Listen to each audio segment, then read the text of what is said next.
در ملکت ما در ملکت ما یک روز بیای و قراری باشد در ملکت ما قراری باشد لبخند شما دوباره جاری باشد از کجا و شهر و ده و کشلاق شما از کجا و شهر و ده و کشلاق شما غمهای سبیل مانده فراری باشد.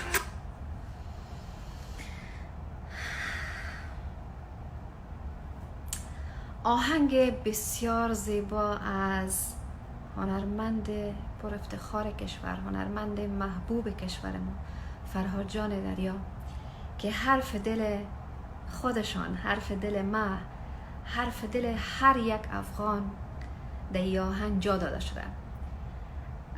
آهنگ ببینین، حتما با دوستایتان شریک بسازین. اما تو که مرا خوشم آمده، حتما شما را هم خوشتان میاد دوستای عزیز. به حمایت از فرهاد جان دریا لینکشان را شیر کنید.